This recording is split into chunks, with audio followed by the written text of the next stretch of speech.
I don't want you to just watch and learn from me and not take any action. Who is Dan Lok? Dan Lok.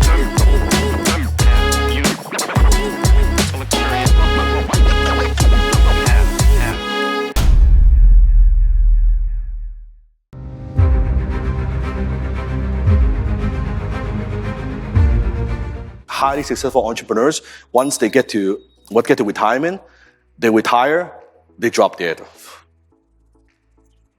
Because there's no purpose. They lack that purpose. My ultimate wealth trigger, it's where I live. Right next door is the Shaw Tower. Right there is the richest man in British Columbia, in my state, called Jim Pattison. Conglomerate Jim Pattison Group. It's my wealth trigger because from my place, right, I can see him every day.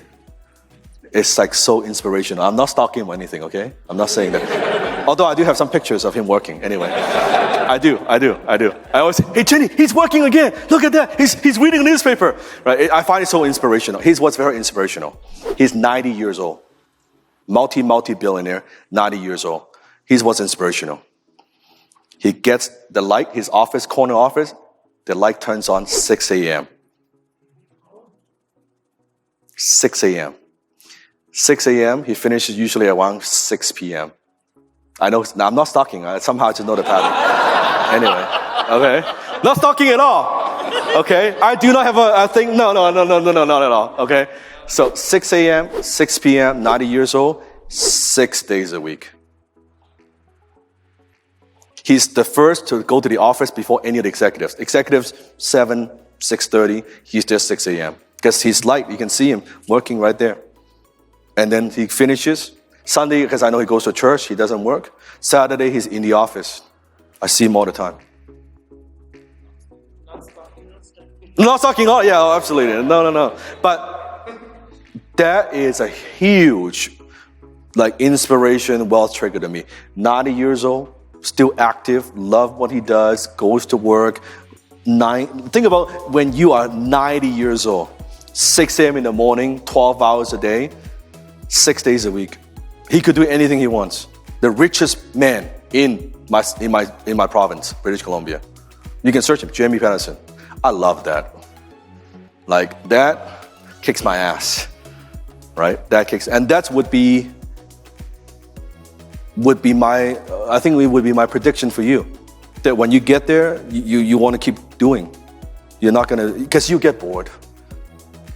Trust me, you watch Netflix for a few, 4, 5, 6 days and doing nothing, sitting on the beach, it doesn't fulfill you at all.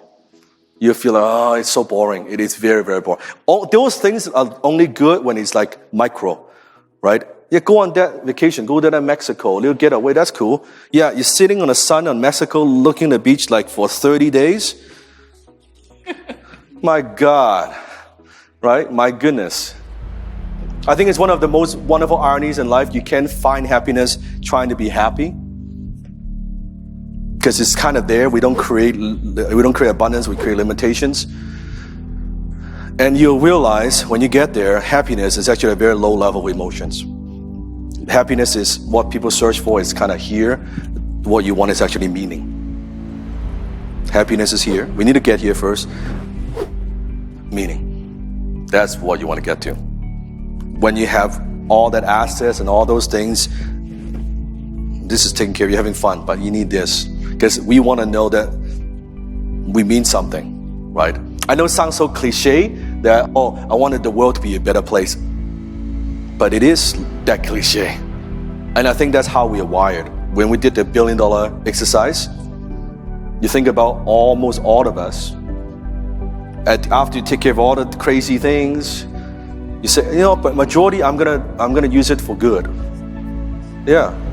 I rarely see someone, when I ask them to do that, they say, no, I'm gonna keep the $1 billion all to myself. I'm gonna own 100 Lamborghinis. I'm gonna have 20 homes. I don't hear that. So yeah, I'm gonna have my home, I'm gonna take care of my family, I'm gonna do a couple of things. After that, it's all, how do I use it? How do I make sure that it keeps growing and helping more people? That's what most people focus on.